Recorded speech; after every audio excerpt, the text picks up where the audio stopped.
प्यारे साथियों, भोर की इस आध्यात्मिक पावन बेला में आप सभी भाई बहनों, माताओं, गुरुजनों और भक्तगणों का मेरा सादर प्रणाम। ब्रह्म मुहूर्त की इस बेला में आध्यात्म के विषय में चर्चा करने के अतिरिक्त और कौन सी ऐसी चीज है जो बहुत सुंदर हो। ऐसे में आध्यात्मिक चर्चा ही विशिष्ट है।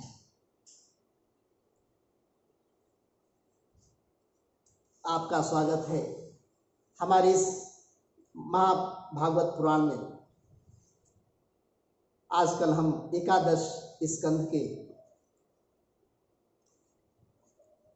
भगवान श्री कृष्ण के परम धाम जाने के विषय में चर्चा कर रहे हैं। ये उनकी अंतिम लीला है।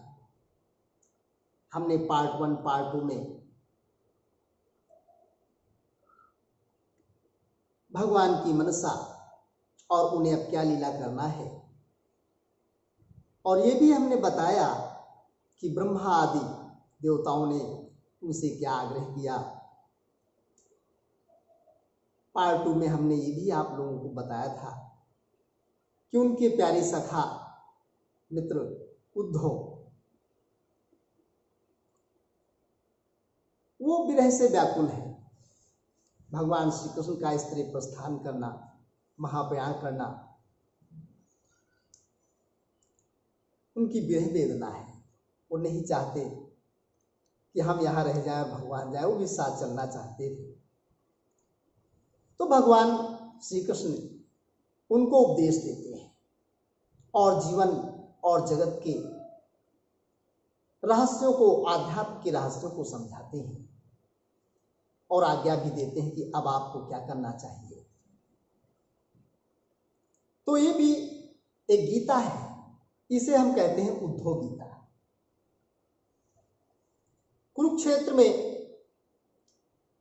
युद्ध के प्रारंभ में अर्जुन को उन्होंने जो गीता दिया, जो ज्ञान दिया, वो तो युद्ध क्षेत्र की उस देश काल में वो आध्यात्मिक शिक्षा थी। और यहाँ पर उद्धव जी वो जो गीता दे रहे हैं वो दार्शनिक आध्यात्मिक है। उसमें वेद उपनिषदों का सार भी निहित है। तो ये तो निश्चित है बंधुओं, व्यक्ति को इस जीवन में 2 उन्नतियां करनी चाहिए, एक आध्यात्मिक पारलौकिक और लौकिक। हम अर्थ और काम के द्वारा तो लौकिक अभ्युदय का मार्ग प्रशस्त करते हैं, लेकिन धर्म और मुक्ति के द्वारा, उसके ज्ञान के द्वारा, पारमार्थिक सत्य के जिज्ञासा के द्वारा हम पारलौकिक अभ्युदय का भी मार्ग प्रशस्त करते हैं, और दोनों मार्ग ही साथ साथ रहते हैं। भागवत उद्धव जी को जो ज्ञान दिया वही उद्धव गीता हो गई। तो आइए हम इसका श्रवण मनन और इसको अपनी चर्चा के द्वारा आगे बढ़ाते हैं। श्री सुखदेव जी महाराज के वचनों में व्यास जी ने जो लिखा मैं उसी को केवल कहता हूँ, अपने मन से कुछ भी ऐड नहीं करता हूँ। अभी तो उन्हीं की भागवत को आपके सामने करता रहता हूँ।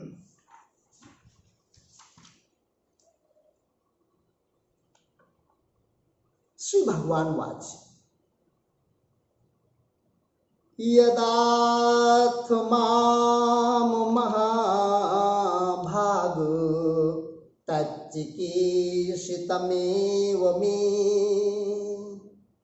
ब्रह्मा भवो लोकपाला स्वर्वासं मे अभिकाङ्क्षिणः मया निष्पादितं हि यत्र देवकार्यम् अशेषतः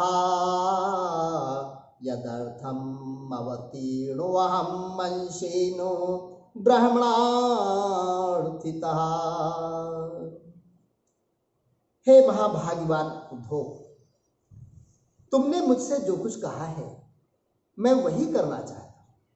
ब्रह्मा, शंकर और इंद्रादि लोकपाल भी अब यही चाहते हैं कि मैं उनके लोकों में होकर अपने धाम को चला जाऊं। पृथ्वी पर देवताओं का जितना काम करना था उसे मैं पूरा कर चुका। इसी काम के लिए ब्रह्मा जी की प्रार्थना में मैं बलराम जी के साथ अवतीर्ण हुआ था। कुलम वैशाप निर्दग्धम नंत्यन्योन्य विग्रहात् समुद्रः सप्तमेऽन्यताम् पुरीं च प्लावशिष्यति यर्यवायं मया त्यक्तो लोकोऽयं नष्टमङ्गलः भविष्यत्यचिरात् साधु कलिनापि निराकृतः।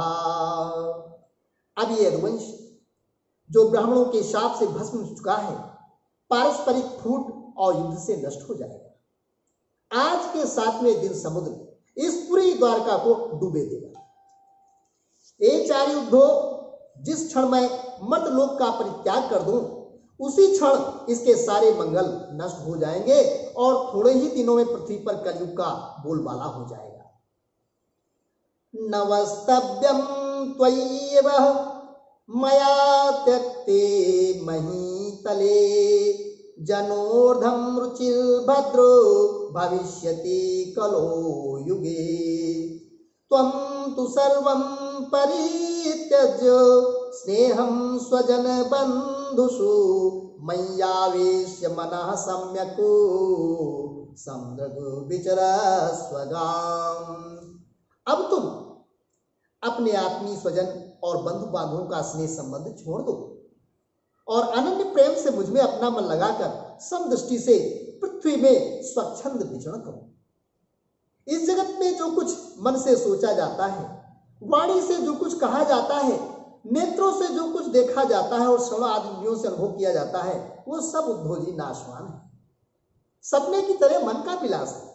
इसलिए माया मात्र है, मिथ्या है, ऐसा समझ लो। यदिदं मनसा वाचा चतुरभ्याम श्रवणादिभिः नश्वरं गृह्यमाणां च विद्धि माया मनोमयम् पुंसो युक्तस्य नानार्थो भ्रमः सा गुणदोषभाक् कर्मा कर्म विकर्मेति गुणदोषादियोभिधा तस्माद्युक्तेन्द्रियग्रामो युक्त चित्तो इदं जगतो आत्मनीक्षस्व विततम् आत्मानं मय्यधीश्वरे।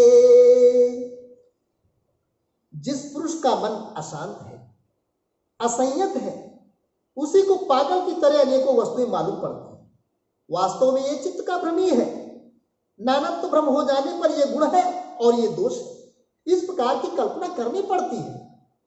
जिसकी बुद्धि में गुण और दोष का भेद बैठ गया, दृढ़ मूल हो गया, उसी के लिए कर्म, अकर्म और विकर्म रूप भेद का प्रतिपादन हुआ है। इसलिए उद्धव, तुम पहले अपनी समस्त इंद्रियों को अपने वश में कर लो, उनकी बागडोर अपने हाथ में ले लो और केवल इंद्रियों को ही नहीं, चित्त की समस्त वृत्तियों को भी रोक लो और फिर ऐसा अनुभव करो कि ये सारा जगत अपनी आत्मा में फैला हुआ है और आत्मा मुझ सर्वात्मा इंद्रियातीत ब्रह्म से अभिन्न है। ज्ञान विज्ञान संयुक्ता आत्मभूतः शरीरिणाम् आत्मानुभवतुष्टात्मा नान्त्रायिर्विहन्यसे दोष बुद्ध्यो भयातीतो निषेधान्न निवर्तते गुणबुद्ध्या च विहितं न करोति यथार्भक सर्वभूत शुभशान्तो ज्ञान विज्ञान निश्चयः पश्यन्मदात्मकं विश्वं न विपद्येत वै पुनः। जब वेदों के मुख्य तात्पर्य निश्चय रूप ज्ञान और अनुभव रूप से विज्ञान से भली भांति संपन्न होकर तुम अपने आत्मा के अनुभव में आनंदमग्न रहोगे, संपूर्ण देवता आदि शरीरधारियों के आत्मा हो जाओगे, इसलिए किसी भी विघ्न से तुम पीड़ित नहीं हो सकोगे, क्योंकि उन विघ्नों और विघ्नों करने वाले की आत्मा भी तुम ही होगी। जो पुरुष गुण और दोष बुद्धि से अतीत हो जाता है वो बालक के समान निषिद्ध कर्म से निवृत्त होता है, परंतु दोष बुद्धि से नहीं। वो विहित कर्म का अनुष्ठान भी करता है पर गुण बुद्धि से नहीं। जिसने श्रुतियों के तात्पर्य का अर्थात ज्ञान ही नहीं प्राप्त कर लिया बल्कि उनका साक्षात्कार भी कर लिया और इस प्रकार जो अटल निश्चय संपन्न हो गया, वो समस्त प्राणियों का हितैषी शुद्ध होता है और उसकी वृत्तियां सर्वथा शांत रहती हैं। वो समस्त प्रतीयमान विश्व को मेरा ही स्वरूप आत्मस्वरूप देखता है, इसलिए उसे फिर कभी जन्म मृत्यु के चक्कर में भटकना नहीं पड़ता है। श्री शुकवाच, सुखदेव जी कहते हैं, इत्यादिष्टो भगवता महाभागवतो नपो उद्धवः प्रणिपत्या तत्त्वजिज्ञासुरच्युतम्। सुखदेव जी कहते हैं, परीक्षित, जब भगवान श्री कृष्ण ने इस प्रकार आदेश दिया तब भगवान के परम प्रेमी उद्धव जी ने उन्हें प्रणाम करके तत्व ज्ञान की प्राप्ति की इच्छा से प्रश्न किया। बंधुओं, ये तत्वज्ञान ही उद्धव गीता के नाम से प्रसिद्ध है। ये अंतिम उपदेश कृष्ण का है। इसमें कृष्ण भगवान ने उद्धव जी से परमार्थ तत्व का निरूपण किया है। वर्णाश्रम धर्म व्यवस्था के बारे में गहन चर्चा की है और ये भी बताया है कि वो परमार्थ रूप क्या है, ये आत्मा और ये प्रकृति क्या है तथा ब्रह्म, जीव और ईश्वर क्या है। इसके साथ उन्होंने अपनी विभूतियों के बारे में बताया है। ये गीता में भी है, अपनी विभूतियों के बारे में गीता में भी कहा है। तो यहाँ पर ये उद्धव गीता को हम अपनी चर्चा में नहीं ला रहे, प्रसंग बहुत लंबा हो जाएगा, हम स्किप करते हुए, क्योंकि हमारा प्रयोजन है केवल स्वधाम गमन की वृत्तांत को आपके सामने रखना, इसलिए हम स्किप करते हुए लास्ट में बढ़ते हैं। श्री सुखदेव जी महाराज कहते हैं, सैवमादर्शितो योग मार्गो स्तोदम श्लोकवचो निशम्यो बधांजलि प्रीत्युपरुद्ध कंठो न किंचिदुचे सुपरे पुताक्षु। सुखदेव जी कहते हैं, परीक्षित, अब उद्धव जी के योग मार्ग का पूरा उपदेश प्राप्त कर चुके। भगवान श्री कृष्ण की बात सुनकर उनकी आंखों में आंसू आ गए, प्रेम की बाढ़ से गला रुंध गया, चुपचाप हाथ जोड़े रह गए और वाणी से कुछ बोला ना गया। विष्टभ्यो चित्तम प्रणयावगुणम धैर्येण राजन बहुमन्यमान कृतांजलि प्रायदो प्रवीरम शीर्षणा स्पृशंतच्चरणारविंदम। उनका चित्त प्रेमावेश से विवल हो रहा था। उन्होंने धैर्यपूर्वक उसे रोका और अपने को अत्यंत सौभाग्यशाली अनुभव करते हुए सिर से यदुवंश शिरोमणि भगवान श्री कृष्ण के चरणों का स्पर्श किया तथा हाथ जोड़कर उनसे ये प्रार्थना की। उद्धव जी प्रार्थना कर रहे हैं। उद्धववाद, विद्रावितो मोह महांधकारो यासितो में तव सन्निधानात् विभावसो किम नु समीप गम्यो शीतम तमोभि प्रभवन्त्यजाद्यो। उद्धव जी ने कहा, प्रभु आप माया और ब्रह्मा आदि के भी मूल कारण हैं। मैं मोह के महान अंधकार में भटक रहा था, आपके सत्संग से वो सदा के लिए भाग गया। भला जो अग्नि के पास पहुंच गया, उसके सामने क्या शीत अंधकार, उसके कारण होने वाला भय भी क्या ठहर सकते हैं। प्रत्यल्पितो में भवतानुकंपिना वृत्ताय विज्ञानमय प्रदीप हित्वा कृतज्ञ तव पाद मूलम कुअन्यतु समीक्षा क्षणम त्वदीयम।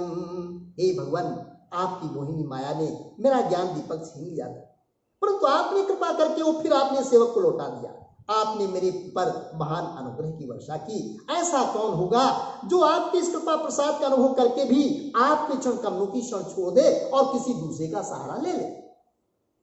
वृकणश्च मे सुदृढ़ स्नेह पाशो दासार वृषणिंदक सात्वतेषु प्रसारिता सृष्टि विवृद्धये त्वया स्वमायया हि आत्म सुबोधयेतिना।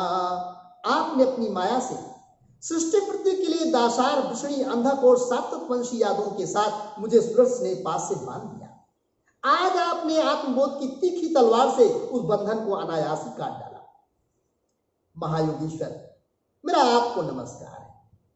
नमोस्तुते महायोगिन प्रपन्न मनुष्याधिमां यथा त्वच्चरणाम्बुजे रति स्यादनन पायिनी। हे महायोगीश्वर, मेरा आपको नमस्कार है। अब आप कृपा करके मुझ शरणागत को ऐसी आज्ञा दीजिए जिससे आपके चरण कमलों में मेरी अनन्य भक्ति बन जाए। भगवान श्री कृष्ण उद्धव जी से कहते, उद्धव जी अब आप बद्री का आश्रम जाइए, जहां अलकनंदा नदी वो प्रवाहित होती रहती है, वहीं पर जाए।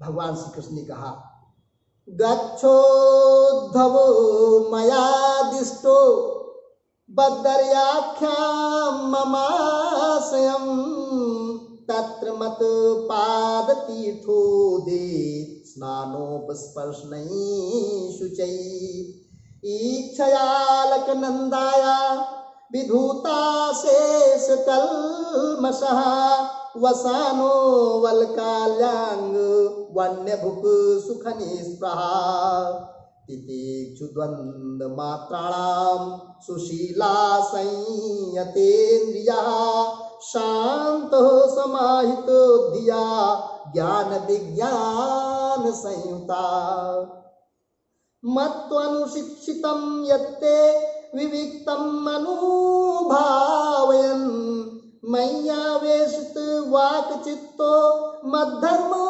निरतो भो अतिव्रज गतिस्तिस्रो मामेष्यसि तथा परम। भगवान श्री कृष्ण बोले, हे उद्धव जी, अब तुम मेरी आज्ञा से बद्री वन चले जाओ। वो मेरा ही आश्रम है, वहां मेरे चरण कमलों के धुवन गंगा जल का स्नान पान के द्वारा सेवन करके तुम पवित्र हो जाओगे। अलकनंदा के दर्शन मात्र से तुम्हारे सारे पाप ताप नष्ट हो जाएंगे। हे प्रिय उद्धव, तुम वहां वृक्षों की छाल पहनना, वन के कंदमूल फल खाना और किसी भोग की अपेक्षा न रखकर निष्प्रह वृत्ति से अपने आप में मस्त रहना। सर्दी गर्मी सुख दुख जो कुछ आ पड़े उसे सम रहकर सहना, स्वभाव सौम्य रखना, इंद्रियों को वश में रखना, चित्त शांत रहे, बुद्धि समाहित रहे और तुम स्वयं मेरे स्वरूप के ज्ञान और अनुभव में डूबे रहना। मैंने तुम्हें जो कुछ शिक्षा दी है उसका एकांत में विचार पूर्वक अनुभव करते रहना, अपनी वाणी और चित्त मुझ में ही लगाए रहना और मेरे बतलाए हुए भागवत धर्म में प्रेम से रम जाना। अंत में तुम त्रिगुण और उससे संबंध रखने वाली गतियों को पार करके उनसे परे मेरे परमात्म स्वरूप में मिल जाओ। श्री शुकवाच सैव मुक्तो हरिमेधसुद्धवः प्रदीक्षणं तं परिसृत्य पादयो शिरो निधाया शुक्लाभिराद्रैर्चिंचति द्वंद्व परोप्यक्रमे। सुशुद्धो जी कहते हैं, परीक्षित, भगवान श्री कृष्ण के स्वरूप का ज्ञान संसार के भेद भ्रम को छिन्न भिन्न कर देता है। जब उन्होंने स्वयं उद्धव जी को ऐसा उपदेश किया तो उन्होंने उनकी परिक्रमा की और उनके चरणों पर सिर रख दिया। इसमें संदेह नहीं कि उद्धव जी संयोग वियोग से होने वाले सुख दुख के जोड़े से परे थे, क्योंकि भगवान के निर्द्वंद चरणों की शरण ले चुके थे। फिर भी वहां से चलते समय उनका चित्त प्रेमावेश से भर गया। उन्होंने अपने नेत्रों की झरती हुई अश्रुधारा से भगवान के चरण कमलों को भिगो दिया। सुदुस्त्यज्य स्नेह वियोग कातरो न शक्नुवंशं परिहातु मातुरः कृष्णं ययो मूढनी भर्तृपादुके बिभ्रन् नमस्कृत्य ययो पुनः पुनः। परीक्षित, भगवान के प्रति प्रेम करके उनका त्याग करना संभव नहीं। उन्हीं के वियोग की कल्पना उद्धव कातर हुए, उनका त्याग करने में समर्थ न हुए, बार बार विह्वल होकर मूर्छित होने लगे। कुछ समय के बाद उन्होंने भगवान श्री कृष्ण के चरणों की पादुकाएं अपने सिर पर रख ली और बार बार भगवान के चरणों में प्रणाम करके वहां से प्रस्थान किया। ततस्मन्त्र सन्निवेश्य गतो महाभागवतो विशालम यथोपदिष्टाम जगते बंधुना तपः समस्थायो हरेर्गात गतिम। भगवान के परम प्रेमी भक्त उद्धव जी हृदय में उनकी दिव्य छवि धारण किए बद्रिका आश्रम पहुंचे और वहां उन्होंने तपोमय जीवन व्यतीत करके जगत के एकमात्र हितैषी भगवान श्री कृष्ण के उपदेशानुसार उनकी सुख भूत परम गति प्राप्त की। ये तदानंद समुद्र संभृतम ज्ञानामृतम भागवताय भासितम कृष्णेन योगैश्वर सेवितांघ्रिणा स्वश्रद्धा से जगत विमुक्तये। भगवान शंकर आदि योगीश्वर भी सच्चिदानंद स्वरूप भगवान श्री कृष्ण के चरणों की सेवा किया करते हैं। उन्होंने स्वयं श्रीमुख से अपने परम प्रेमी भक्त उद्धव के लिए इस ज्ञानामृत का वितरण किया है। ये ज्ञानामृत आनंद महासागर का सार है। जो श्रद्धा के साथ इसका सेवन करता है वो तो मुक्त ही हो जाता है, उसके संग से सारा जगत मुक्त हो जाता है। भवो भयं पहंतुम ज्ञान विज्ञान सारम निगम कृत बुज्वहे भंगवन् वेद सारम अमृत मुदतित चापयायत भक्तवर्गान् पुरुषं वृषभा माद्यम कृष्ण संज्ञम नतो अस्मि। हे परीक्षित, जैसे भौरा विभिन्न पुष्पों से उनका सार सार मधु संग्रह कर लेता है, वैसे स्वयं वेदों को प्रकाशित करने वाले भगवान श्री कृष्ण ने भक्तों को संसार से मुक्त करने के लिए ये ज्ञान और विज्ञान का सार निकाला जो उद्धव को दिया। उन्होंने जरा रोगाद भय की निवृत्ति के लिए क्षीर समुद्र से अमृत भी निकाला तथा इन्हें क्रमशः अपने निवृत्त मार्गी और प्रवृत्त मार्गी भक्तों को पिलाया। वे अपने पुरुषोत्तम भगवान श्री कृष्ण सारे जगत के मूल कारण है। मैं उनके चरणों में नमस्कार करता हूँ। ओम इति श्रीमद्भागवते महापुराणे पारमहंस्याम संहितायाम एकादश स्कंधे एकोनत्रिंशो अध्याया। हरि ओम तत्सत, हरि ओम तत्सत, हरि ओम तत्सत। ओम श्रीमद् भागवताय नमः। हरि ओम तत्सत।